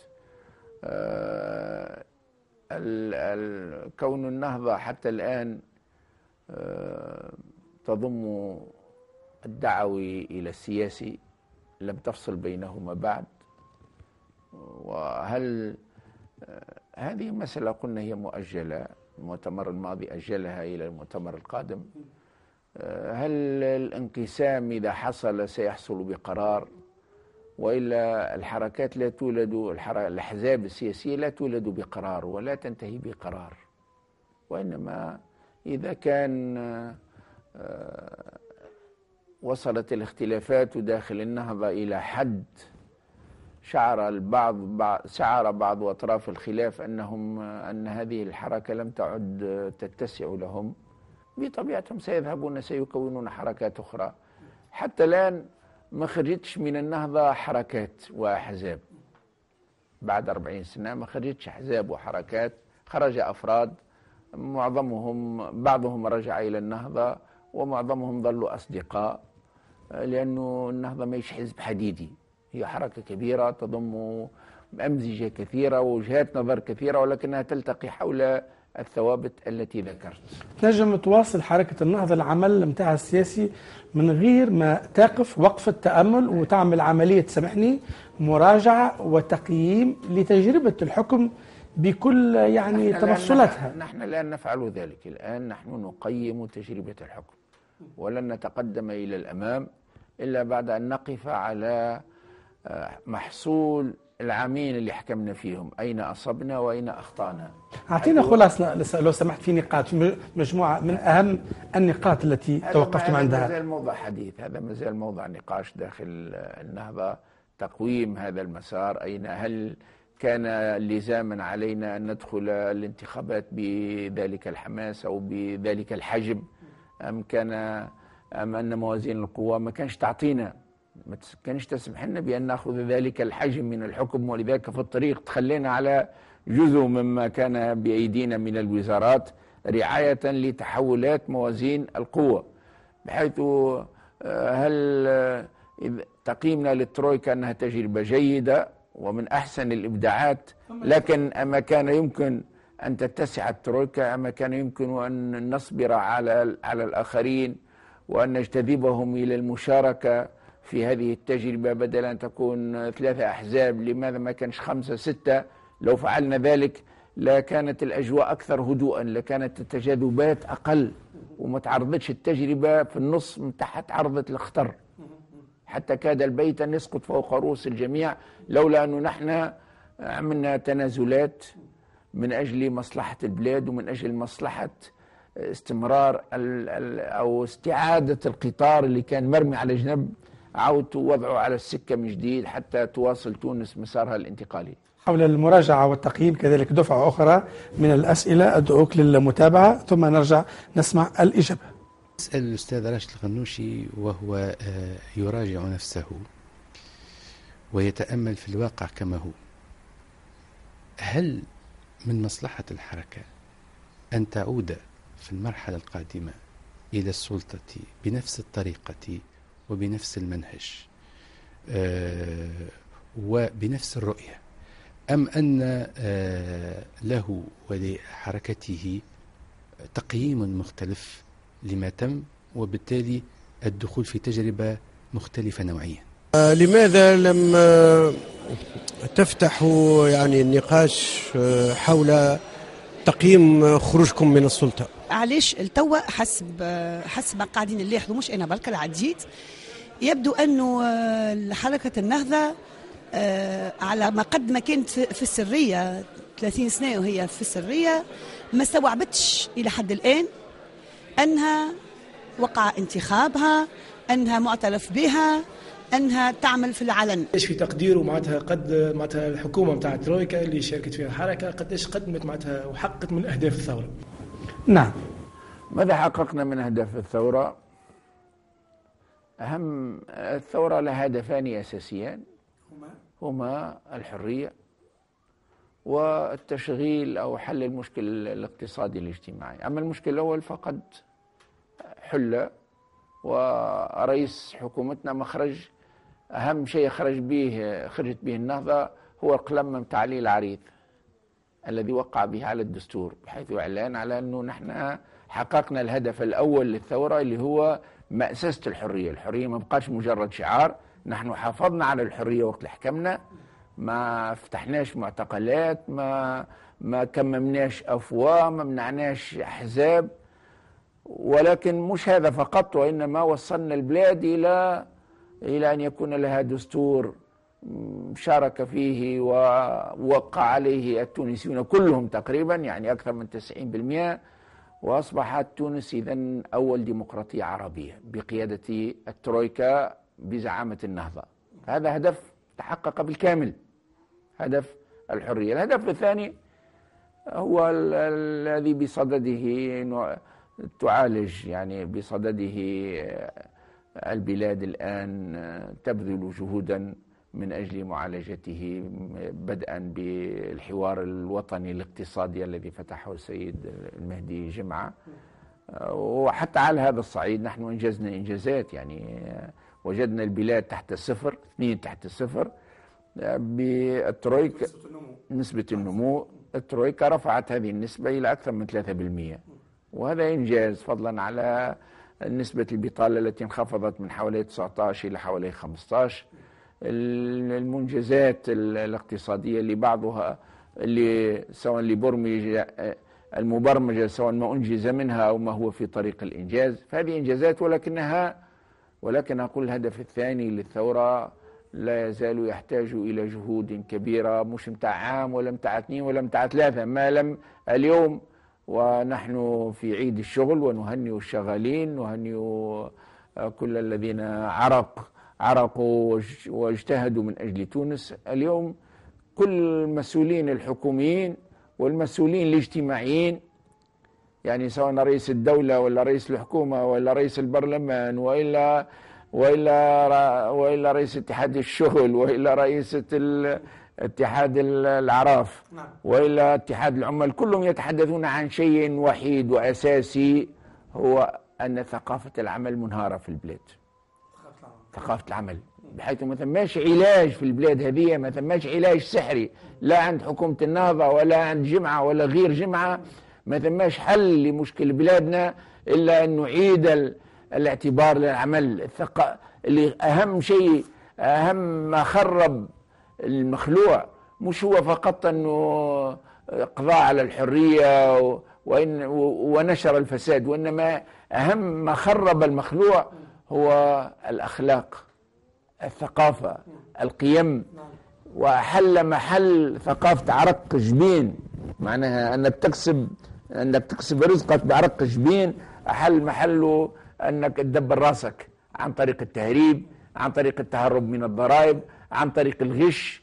فهذا شيء منه مقاومة ذلك. إذا ما أعدناش الاعتبار للعلم، المؤسسة التربوية خربت. إذا ما عدناش الاعتبار، ما صحناش، ما عملناش إصلاحات في التعليم حقيقية، وما عدناش الاعتبار للأخلاق ولثقافة العمل ولثقافة العائلة والجهد والتعاون والعلم والإبداع، ما باش نحلوا المشكل هذا. المشكل هذا جزء منه يوزع بالسلطان ما لا يوزع بالقرآن، يعني الاضطرابات والاحتجاجات اللي أضرت باقتصاد البلاد، ألا ترى بأنه الحقيقة تعاملتوا معها بتساهل كبير برشا وبمرونة، وربما هناك من ينظر إليكم بأنكم ضيعتم اللحظة الثورية الساخنة بعد تسلمكم مفاتيح الدولة إثر انتخابات أعطتكم شرعية قوية. ربما شيء من هذا صحيح. ربما شيء من هذا، ولكن أنا لا نجم نحو ربما ما نسمع منك حاجة أستاذ راشد. غير بشوية ما يشيها خطفان الأمور هكا. ما بعد الثورة، مراحل ما بعد الثورة هي مراحل انفلات. البلاد كانت جزرنا يحكم فيها بوليس، طاحت البوليس هرب والجزرنا طاحت، وخرج الشعب التونسي حر يتظاهر ويعمل اللي يعمل، بحيث حتى يعود الشعب هذا ليمارس حريته بمسؤولية.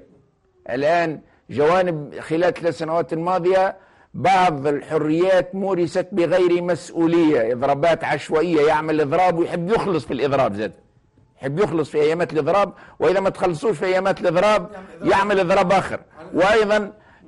وايضا رجال الاعمال جانب منهم الصغير هو الذي يؤدي الضرائب، ولذلك الضرائب شكون يؤديها الان؟ 19 مليار تقريبا متاع الميزانيه متاعنا متاع الضرائب تجي من الضرائب، مليار دينار اللي يدفع فيهم المتوظفين والخدامه، بينما الاخرين بحيث تهريب على حساب بدون حساب، وتهرب، بحيث اقتصادنا بين تهريب وتهرب من الضرائب، بحيث ناس يضربوا معنا بدون مسؤوليه، وناس يستغلوا يمارسوا حريه العمل بدون مسؤوليه. وهكذا نحتاج اذا مرحله ما بعد الثوره مرحله انفلات الان، وقد اصبح للبلاد دستور، واصبح لها قانون انتخابي، واصبح لها هيئه انتخابيه. الان انتهى هذا الان ينبغي لدوله القانون ان تعود مجددا، والدلال يلزم يوضع حد ليه، ويلزم. نحن في شهر مارس دخلنا 2 مليارات وصرفنا 3 مليارات، منين المليار الاخر؟ بحيث لازم يجي الوقت انه امد كسائي، امد رجلي على قدر كسائي. نحن التوانسه الان نصرف اكثر من اللي ندخله. آن الاوان ان نعيد الاعتبار للادخار وللعمل وللجهد، وهذه مساله هذه التفلت والتهريب والتهرب هذه النظر، معناها النظر القصير، من نمشوش معناها نستثمروا في المناطق العميقه، يعني في سيدي الداخليه. نعم. حيث هذا لازمنا رجال اعمال، ونحن نريد ان ترفع كل وصايه على رجال الاعمال وحظر السفر الى اخره، ولكن طالبوا رجال الاعمال باش يكونوا رجال اعمال حقيقيين، معناها يمارسوا البزنس بروح فيها مغامرة وفيها وطنية وفيها مسؤولية، وأكثرهم هم من هذا القبيل، ولكن ينبغي أن تؤدى لهم حقوقهم ويحاطون بالضمانات وننطلق ببلادنا. نعم، نحب نقدم معك شوية في الحوار، اسمح لي، لأنه محاور برشا، لكن المحاور هذا نحب نختم بزوز أسئلة برقية، والإجابة بدي لو تكون مقتضبة جدا. أنتم حكمتوا البلاد عامين، من حقنا باش نسألوكم ونقولوا لكم شنو لو نرجعوا للحظة متاع ديسمبر اللي خذيتوا فيها الحكم بعد انتخابات أكتوبر، شنو الشيء اللي ما عملتوشه تعاودوا تعملوه لو نرجعوا للحظة هذيك؟ حاجة ما عملتوهاش كان عليكم انكم تعملوها لكن انتم ما عملتوهاش. على كل حال ماناش باش نجموا نرجعوا. لا لو عدنا مثالش. يعني مثالش. أرأيت يعني لأنه أنا ما نجمش. أنت عامل فلسفة والنقد نعتقد واسع جدا معنا في الفلسفة. نعم. نوسع الترويكا أكثر، كان ممكن ما نعملوش ترويكا فقط، نعملوا ائتلاف وطني، حكومة وطنية وليست حكومة ترويكا، حكومة تضم الجميع أو أغلبية الناس، تضم 80-90% من الأحزاب، مش تضم فقط 3 أحزاب، لأنه الدرس اللي خذيناه هو أن المراحل الانتقالية لا تتسع لما هو معروف في الديمقراطيات العادية، من أنه حزب يحكم أو أحزاب تحكم وأحزاب تعارض.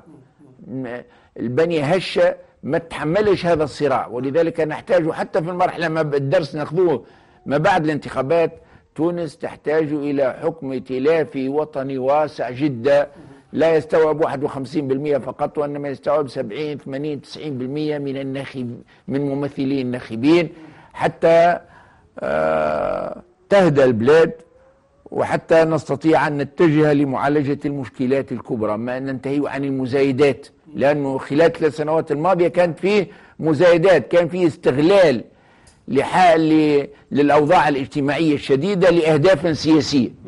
نعم. أستاذ راشد، اسمح لي سؤال يعني فيما يتعلق بالاتحاد العام التونسي للشغل. قواعدكم أو كثير من قواعدكم يروا أنه الاتحاد كان عنده دور أربككم اقتصاديا وسياسيا بين فترة حكمكم، لكن أنتم ظللتم دائما تعتبروا هذه المؤسسة كي تتكلموا عليها بروح الكمال أنها كاملة، وأنها دائما كانت جزء من الحل وليس جزء من المشكلة. ما ثماش الكمال لله، يعني ما ثماش مؤسسة كاملة، لا النهضة كاملة ولا الاتحاد كامل ولا العرف، لكن اعتبرتوا نعم. هذه مؤسسة وطنية عريقة فيها عندها مساهمة في بناء الدولة وبناء الوطن، ولها إنجازات ولها إخفاقات ككل مؤسسة أخرى من المؤسسات.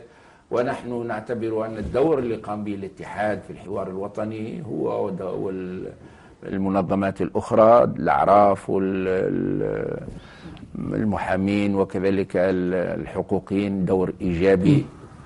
ويكفي أن نقارن بالدور اللي قام به الجيش المصري وقت اللي المعارضة والسلطة في مصر احتدم النقاش والخلاف بينهم، تدخل طرف ثالث وأنهى اللعبة. أنهى اللعبة وقال أنا باش نحكم. بينما في تونس وقت السلطة والمعارضة تصطدموا وما تفهموش، تدخل طرف ثالث هو المجتمع المدني وقال لهم تعالوا نجتمع نتحاور في مستقبل البلاد وانقاذ البلاد. ولذلك نقدر هذا الدور. جيد. نخرج من تونس شوية لو سمحت، ربما نسافر ولكن غير بعيد. تونس في محيطها الإقليمي والدولي متصلة غير منفصلة. الجزائر هناك حديث عن تدخل بعض الأطراف الجزائرية في مجريات الشأن الداخلي التونسي. كيف تشوفوا الحقيقة بتاع الأمر هذا؟ نهنئ الجزائر بانتخاباتها، نهنئ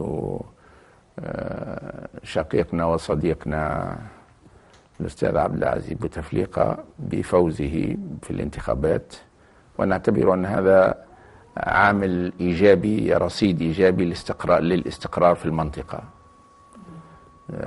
الجزائر كان لها دور مهم في دعم التجربة التونسية سواء في المستوى الأمني العسكري أو في المستوى الاقتصادي، وهذا التطور يتنامى. ولذلك نقدر بأن الدور الذي قامت به الجزائر دور إيجابي في تونس، وليس بأي حال من الأحوال دور عليه غبش. ليس هناك أي غبش. الجزائر نحن مقتنعون بأن الجزائر حريصة على استقرار تونس، وتعتبر أن استقرار تونس هو مصلحة وطنية جزائرية. نعم. في ليبيا الشيء والضفة الأخرى، في ليبيا يعني الآن الديمقراطية تواجه لعلعة الرصاص. نسمع عن وساطة لحركة النهضة هناك لتتدخل بين الفرقاء الليبيين. وين وصلتوا تقريبا؟ ليبيا موضع انشغال مشترك بين تونس وبين الجزائر. نعم. كل من تونس والجزائر. هون ثم تنسيق ما بيناتكم الزوز؟ هناك تنسيق بينكم وبين الجزائر للعب دور في ليبيا. بالتأكيد. نعم. بالتأكيد هناك تنسيق، لأن البلدين متضرران مما يحصل في ليبيا، فضلا والشعب الليبي متضرر أكبر من ذلك مما يحصل، لأن ليبيا ما كانتش فيها في الحقيقة دولة بالمعنى الحديث. ولذلك الثورة الآن تنطلق من الصفر في الحقيقة في البناء، بينما الثورة التونسية غيرت النظام ولم تغير الدولة. الدولة بقيت في تونس. في الجزائر في ليبيا ما بقاتش دولة في الحقيقة، ولذلك الثورة بدأت بناء الدولة من صفر تقريبا. فمن هنا من هنا تأتي صعوبة المرحلة الانتقالية الليبية. عموما ليبيا الليبيون وهم أشقائنا الأقرب ينظرون إلى تونس، إلى التجربة التونسية والانتقال التونسي الديمقراطي الناجح، ينظرون إليه بإعجاب كبير وإعجاب كبير بالتجربة التونسية، ويتمنون أن يجري عندهم ما جرى في تونس، وليس عندهم أي حساسية تجاه التونسيين. ولذلك رغبوا في دور تونسي للمساعدة للقيام بمساعي حميدة من أجل توحيد الأطراف ومن أجل الوصول إلى حوار وطني، إلى وفاق وطني. وتونس تقوم بهذا على أكثر من مستوى، سواء على المستوى الرسمي أو على المستوى الدبلوماسية الشعبية من مثل الذي نقوم به نحن. عموما أيضا أريد أن لا يفوتني أن نعبر عن التضامن الكامل مع عائلتي الدبلوماسيين التونسيين الأسيرين المحتجزين في ليبيا، ونحن ندعو كل من له صلة بهذا الموضوع، كل من يقدر أن يساعد على الكشف عن هذه الحقيقة وإعادة الدبلوماسيين إلى ديارهم. وعلى كل حال نحن تواصينا في النهضة في بياننا الأخير اللي صدر عن مجلس الشورى بالدعاء على الأقل أنه في صلواتنا ندعو الله سبحانه وتعالى أن ييسر أن يطلق سراح هؤلاء الأسيرين الدبلوماسيين وأن يعيدهم. شكرا. نعم الوقت يمضي سريعا أستاذ راشد، والفريق يدعوني لإنهاء الحوار في أقرب وقت عذرا رغم أهمية المحاور. مصر مجزرة وانقلاب، مواقف حركة النهضة لم تكن قوية بحجم الصور المروعة اللي شفناها من مصر. لماذا؟ رغم العلاقة تتقارب بينكم وبين جماعة الإخوان المسلمين. ما حصل في مصر انقلاب متوحش لا مستقبل له. لم نرى مواقف نحن ليس عندنا جيش وحتى لو كان عندنا جيش بمعنى يعني تونس لا تتدخل في أي شأن داخلي لغيرها، ولذلك عبرنا عن موقفنا. نحن لا يحق لنا أن نتدخل في الشأن المصري بأكثر من حدود السياسة والتعبير عن المواقف. نحن عبرنا في أكثر من بيان، وخاصة لما صدرت أحكام إعدام، هي أحكام اعتباطية ولا قيمة أخلاقية ولا قانونية لها، بل هو تعبير عن أن هناك نظام متوتر وأن هناك نظام مضطرب وفي حالة فلتان ورعب. لأنه في نصف ساعة صدر في الأول 529 حكم، وفي المرة الثانية صدرت 612، بحيث في الجملة 1212 حكم يعني خلال ساعات محدودة حكم بالإعدام. هذا تعبير عن أن هذا النظام فالت. نحن عبرنا عن عبر اتحاد العلماء المسلمين. ما يجبش يقوم بدور الوسيط، يحاول باش يقدم حلول. تبحث عن تقوم بدور وسيط عندما يكون هناك طرف يستمع للنصح. هذا طرف ماض في عتوه وفي عجرفته وفي اعتقاده بأنه قادر على أن يسحق معارضيه، وهذا وهم. مصر قلب العروبة وقلب الإسلام، لن تستسلم لهذا النمط من الحكم، وثورتها متواصلة بالتأكيد كثورات الربيع العربي، كلها ستنتصر إن شاء الله. والشمعة التي انطلقت من تونس وأضاءت السماء ستعم المنطقة كلها إن شاء الله. يتحدث البعض عن أكياس ضخمة من الأموال مصدرها جاي من بعض دول الخليج لإفساد المسار الانتقالي والديمقراطي في تونس. كيف تتعاملون مع هذا الموقف؟ ممنوع التمويل الأجنبي لأي جهة تونسية، لأي جهة تونسية. ممنوع التهريب، ولذلك ينبغي لأجهزة الأمن وأجهزة القضاء أن تقوم بدورها في ضبط هؤلاء وفي سوقهم إلى المحاكمة. نعم.